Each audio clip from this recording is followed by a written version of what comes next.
What is up, Edison Duelists? This is Dionysus, aka Young Puds, coming at you guys with some more shameless, hype beast, GigaVise content to get your week started off right. So, what I have for you today is a response to this comment that perennial viewer, longtime viewer, big commenter, subscriber of the channel, Yordigan, left on our rematch video from last week. And he says you should show what the top of ladder looks like and how GigaVise is faring against the absolute top players. I don't know the rankings of what you've shown thus far, but a non-archetype focused video specifically about going against the top rated decks and duelists would be good insight into if this really is the best deck of the format.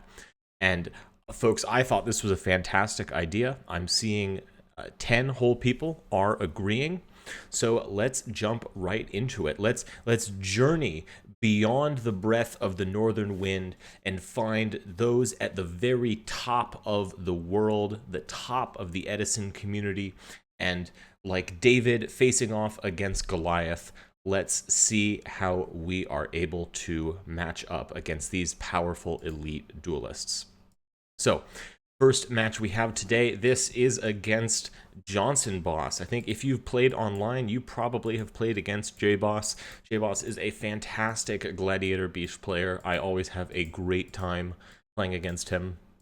You know, we queue in, we recognize each other immediately. We say, oh no, here we go again. And now here I have opened a very strong opener, which against the Gladiator Beasts matchup, this is exactly what you need. You need, frankly, to be winning the die roll, and you need to be establishing a board on your first turn. If you can do that, you are going to be in very good shape to win. If you can't, you are fighting the biggest uphill battle you could possibly imagine. So here we go. Let us see what we can do. We are not even wanting to risk missing. We want to have a Titanial up because that can stop Geyserus, that can stop Test Tiger. Very powerful point of interaction. We want to set our Mirror Force and our Raigeki break, and then hand it off to J-Boss. Let's see if he can crack this board. He is going to go ahead and draw the Mermelio and try and use Test Tiger on that. We are going to Raigeki break here. I didn't use that Gold Sark specifically because I thought it would be best to discard for Raigeki break. Our opponent is going to set that bottomless trap hole and then pass it back to us. We are going to go ahead and fire the Gigaplant. We'll summon Lone Fire Blossom, and then we're going to summon out another Gigaplant. We're going to get that bottomless. That is perfectly fine. And then we are just going to normal summon the Nettles and go ahead and make Stardust. Stardust is also really, really good against Glads. Not a lot Glads can do against Stardust and Titanial, and we are just going to attack right on in. Now, J-Boss does have the Gores here, which frankly, not a lot of Glad players are on Gores. So I was definitely disrespecting Gores, and I definitely had the potential to get punished by it. But fortunately for us, we do have a Mirror Force in this case. So J-Boss is going to attack right into that Mirror Force, and we are going to go right on into game 2. You know, I'd like to show a lot more Glads on this channel, but I really hate to say it. Unfortunately, I feel like every Gladiator Beast match, it's either just, you know, I have combo and Glads can't do anything, or Glads has a stable board with a bunch of back row, and I can't do anything. And here, you know, J-Boss is a little bit of a comedian, not even setting the dust shoot, just putting it face up, so I know that he's going to activate it right away. We'll show him our hand of 6 spells, and then we'll fire the Lightning Vortex to get that Chariot dead. You know, if he's just summoning a Glad, letting it sit there with some back row, it's safe to assume that there's a Chariot in play. We are then going to go ahead and DDR for Lone Fire Blossom. We really are just committing everything here because, you know, we need to establish a board. I'm hoping that, you know, the back row is something like Chariot and then also a Battle Trick, because then we would be able to safely establish a board. Unfortunately, the back row does include a Book of Moon. And at this point, I tell J-Boss, you know, hey, show me a monster and we'll just go right to game 3. And indeed, he does have another monster, so we are going right into game 3. So we refine our side decks, adjusting for going first or second. And what are we going to draw here, folks? Well, not exactly the best hand, depending on what we mill with Hidden Armory. I'm really kind of counting on finding something good. We're going to HA for a DDR first, And then we are going to HA again for a supervise. We are milling Heavy Storm. That doesn't feel super great. We're really just like hoping to find Lightning Vortex or something like that. J-Boss is going to draw a Call of the Haunted for turn. He is going to Heavy Storm. We're going to have to Judgment that because I need to have an answer going. The Heavy Storm is definitely really, really unfortunate for us. We are, again, going to be forced to Raigeki Break to clear the Sam Knight. And now we are just facing off against 2 back rows and a DD Crow as well. So things definitely are not looking good for us at all here, folks. J-Boss is going to go ahead and bottomless, so that's going to deal with the Miracle Fertilizer, and then we are going to go ahead and DDR for the Titanial. Feels really, really awful to be discarding the Supervise there, but I feel like, you know, it's Gladiator Beasts. I just absolutely need to be establishing a board presence. I need something, and then we can Gold Sark for the Lone Fire. I'm not even going to attack. I frankly just cannot be risking Mirror Force or anything like that. J-Boss is going to go ahead and develop a Ready Ari and then set that Compulse. He is going to see us drawing a Supervise, and we are again just going to pass here. If we lose the board presence because of a Mirror Force, that's just curtains for us. So instead, we are forced to pass. Unfortunately, that gives J-Boss time to find the out. Our Titanial is going to be outed by an MST. Even if we negate the MST, that still gets Titanial off the board. And then we are taking almost game damage from these Glads here. Now, silver lining here, folks, we do have Supervise in hand, and we have that Lone Fire Blossom coming. So even with Titanial getting removed from our graveyard, we definitely still have hope. All we have to do is draw some sort of answer to the Compulse and play around DD Crow. We get an upstart, you know, sometimes we just really have that suspense building. We are going to go ahead and fire the upstart, and we do get a Super Solar Nutrient, which is not going to help. So now we're just hoping that there is no interaction. And we go for the Lone Fire into the Giga Plant, and J-Boss is going to let that stick. We'll fire the Supervise, and then Compulse is going to be chained, and that is game. So J-Boss here, at the time of this match, his rating was 1455, so very high rated against our toughest matchup against a good opponent, and we weren't quite able to get there.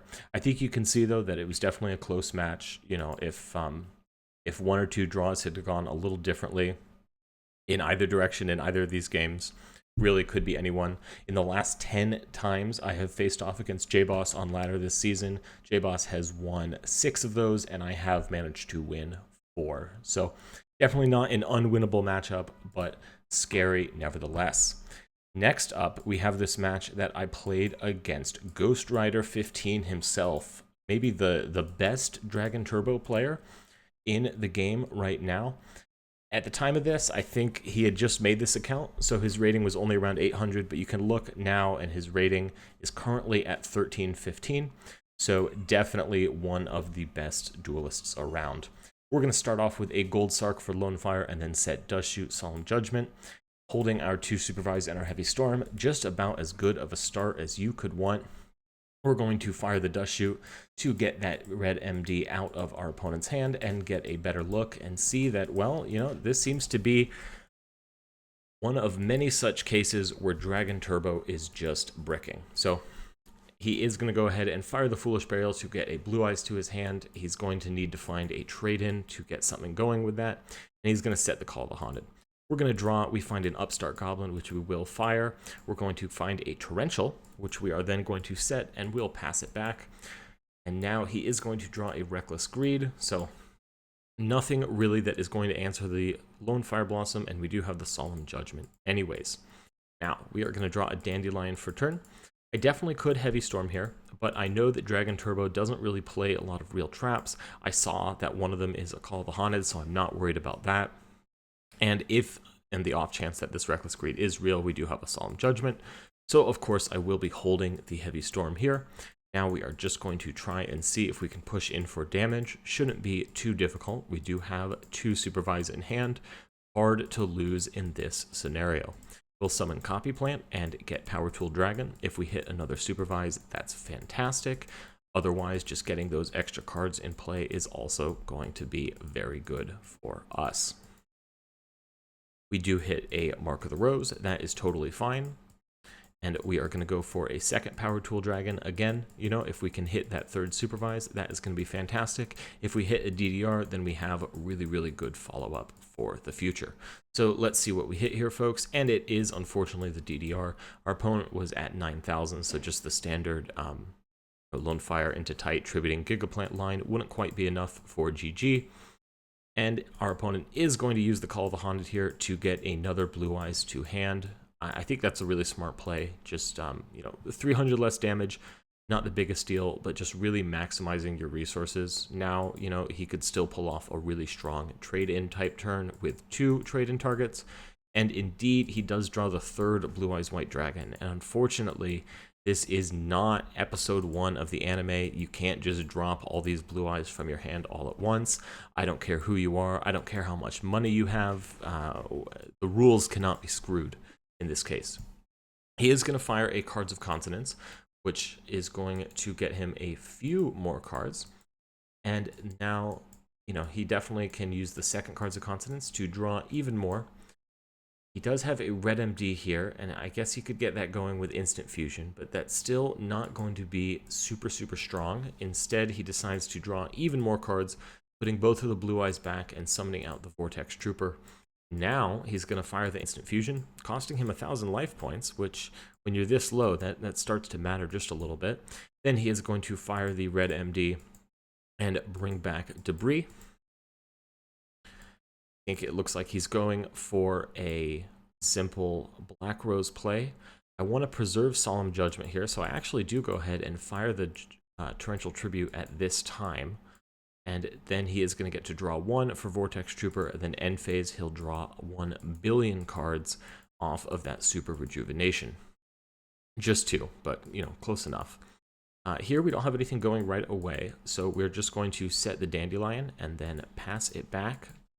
And he does draw a red MD, but he is under Reckless Greed, so we remind him and he puts it back and he does shuffle. I'm curious, what do you guys do in this situation? Do you let your opponent keep it there? Do you ask them to shuffle? I think it's better to shuffle. I think that just creates a better game state. I'm not even sure what the document says. I don't know what you would do in an actual tournament that happened. Is that a game loss? I don't know. Let me know in the comments.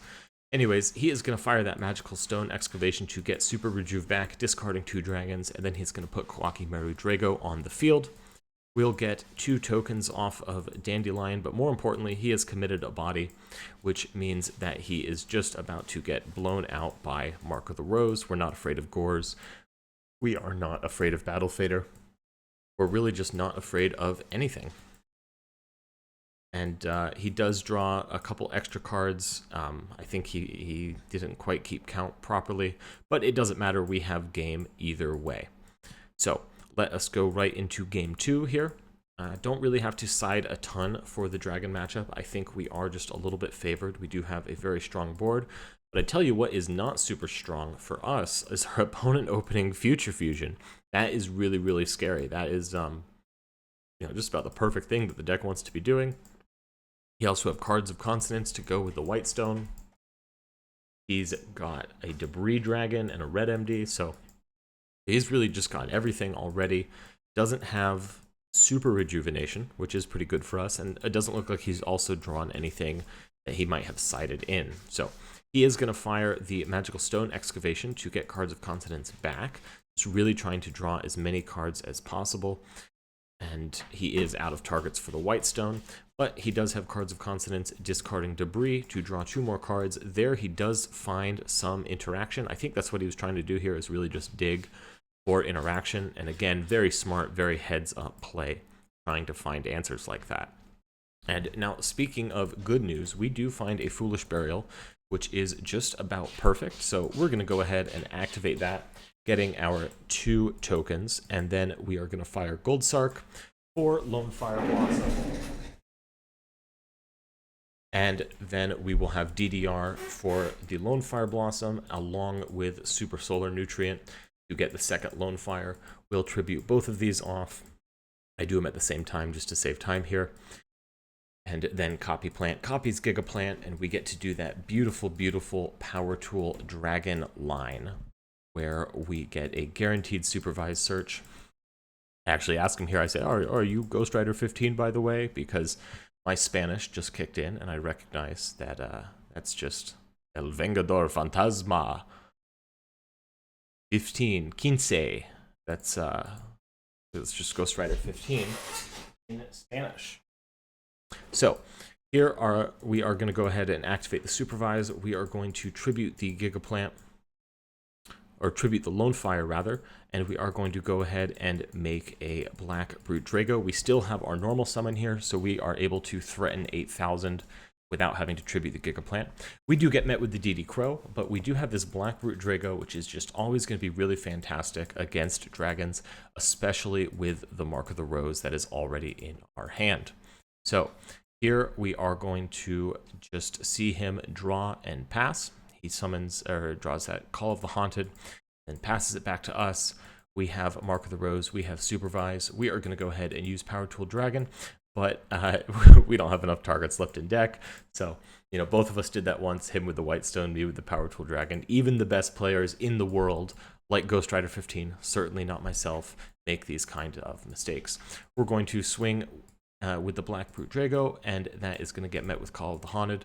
So we are then going to go ahead and just be forced to crash. We don't have a Gigaplant in graveyard to bring back, so it's not game. And this is especially scary because now that 5-headed dragon is going to be coming down.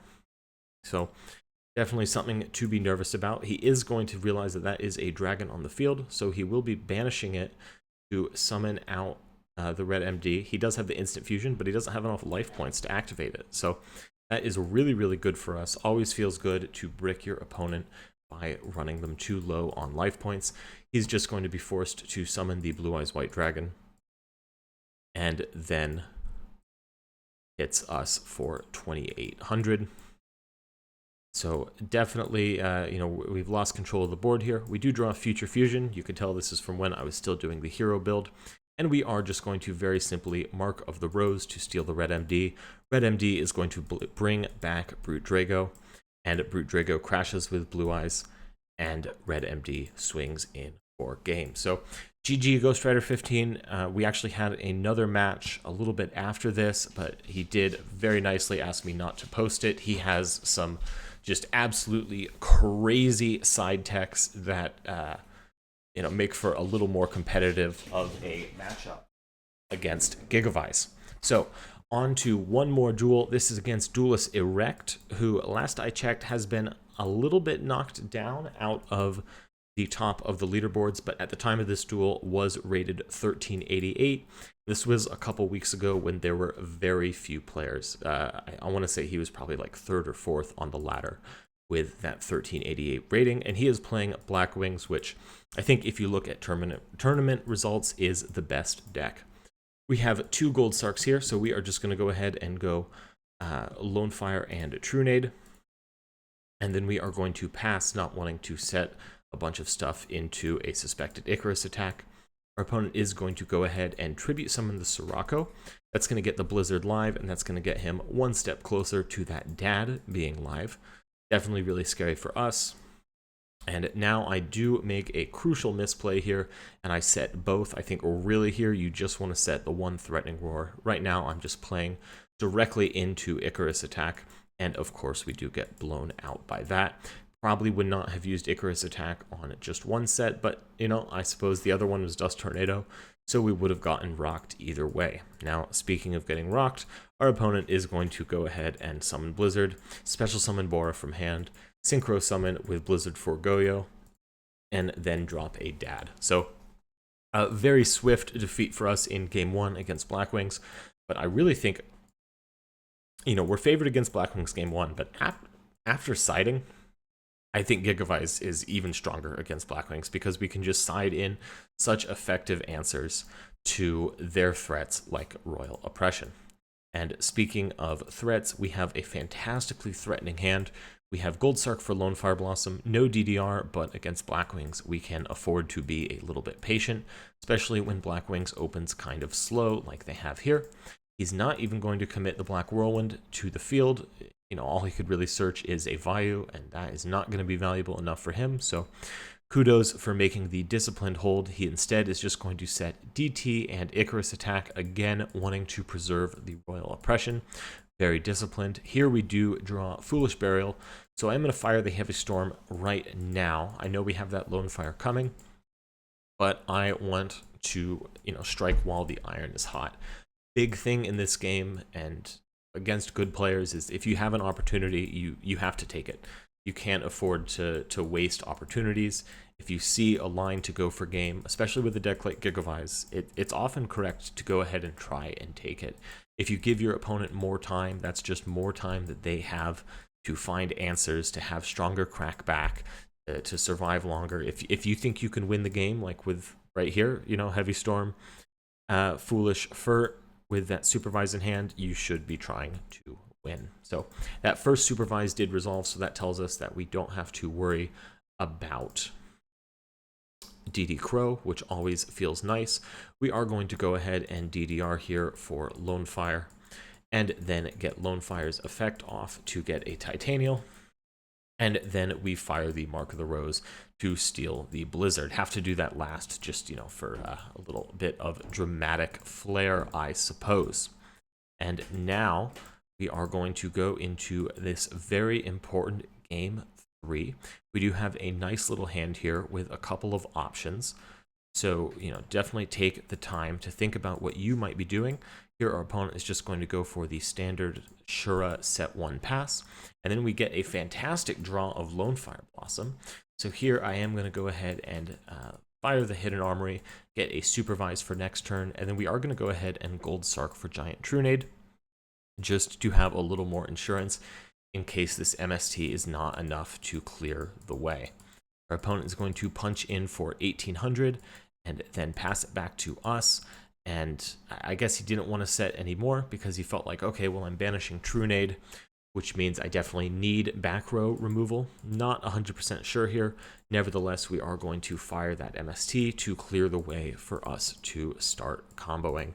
So we'll go Lone Fire into Gigaplant. I think actually here, looking at this, it might be correct, since we have the Copy Plant in hand, to just do the one Lone Fire and try and bait a possible DD Crow and also keep the Super Solar live for the future. I don't end up doing that here. I am just going to Gigaplant, go into Power Tool Dragon, and then Supervise brings back Gigaplant. He, of course, is going to DD Crow that. What can you do there, folks? And then we'll be forced to fire Power Tool Dragon to reveal 2 DDRs and a mark. We do get the DDR, which is, of course, the best outcome. And then we do not want to be swinging into Kalut, so we are just going to be forced to set and pass. He is going to try and swing at us, and that tells me that he does have the Kalut. I want to keep this Power Tool Dragon to generate some more advantage, so we'll Book of Moon to put it face down. And then our opponent is going to set 3 back row, which of course we are not particularly scared about because of Giant Trunade in our hands. We are going to go ahead and use the Power Tool first because I'm not expecting something like Skill Drain. I wanted to, in case it was like Compulse, which I did want to play around, I wanted to activate Power Tool sooner rather than later. So that does get negated by Skill Drain, which is definitely unfortunate. However, we are perfectly fine. We are going to go ahead and fire the Trunade, clearing out the rest of the back row. DDR to bring back the Gigaplant, normal summon the Gigaplant to summon out Lone Fire Blossom. Lone Fire Blossom here is going to tribute itself to summon Titanial. So now we have a nice, sturdy board. We are going to swing with Power Tool, swing with Gigaplant, and swing with Titanial. So our opponent is now very low at 1800 life points. Lots can knock them out of this game. They do have a very active hand. Bora, Kalut, and all these back row, pretty much all of these cards are live, and that is not the best situation to find yourself in. Here he is going to special summon the Bora and then synchro summon into a... I believe he actually does go ahead and make Bryanak here. Yep. So his plan is to Bora swing over the Titanial. So we'll take a little damage, and then now he is going to be free to use Bryo, discarding both of his trap cards to clear our field, and then he does have an MST to answer a mark. So that seems pretty good to me, folks. We are going to go ahead and mark first. That does get answered by the MST, and we are going to fire Lightning Vortex, and now we are top decking against Blackwings, against a powerful opponent, for the winning record in this match. what is going to happen, very exciting, folks. We do draw into a hidden armory, which is just amazing. We're going to get a DDR, which is going to hopefully carry us to victory. Our opponent then does draw a Starlight Road, which is pretty good for him. We are going to get a Gigaplant to hand, which is really unfortunate because that means that Lone Fire Blossom no longer is game off of DDR. So instead, I'm going to have to wait a turn, hoping to discard something else for DDR to summon the Lone Fire and tribute summon it.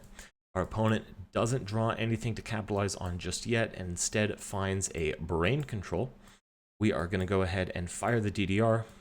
Our opponent is going to hit us with Royal Oppression to negate it. However, he is going to allow us to summon the Dandelion tokens, not seeing them as a credible threat. I'm thinking, hey, you know, maybe we can live a little longer. Blackwing has a lot of piercing, but maybe it's not going to be relevant right away. He is going to set that value, and then we are going to draw a Heavy Storm, which is just a fantastic draw. We'll fire the Heavy Storm. He does fire the Starlight Road to try and negate it, but we can pay 800 off of Oppression to negate the Starlight Road. So that is going to be that for his back row. We're going to tribute summon the Gigaplant and swing in over his set monster. It is a value, and fortunately for us, he does not have any valid value targets. So he is going to go ahead and draw for turn, and it is a DD Crow, so even with the Brain Control in hand, that is going to be GG. So I hope you guys enjoyed today's video. I hope you found it very eye-opening. I hope you learned a lot. Maybe you felt like I'm Goliath and these Davids failed to save me, but all of them are at the time of recording or presently or both higher rated than me. So, you know, it's your boy David up against these Goliaths of the Edison meta. I hope you guys enjoyed today's video. Subscribe, drop me some more suggestions, and I will see you tomorrow with some more shameless Hype Beast GigaVise content.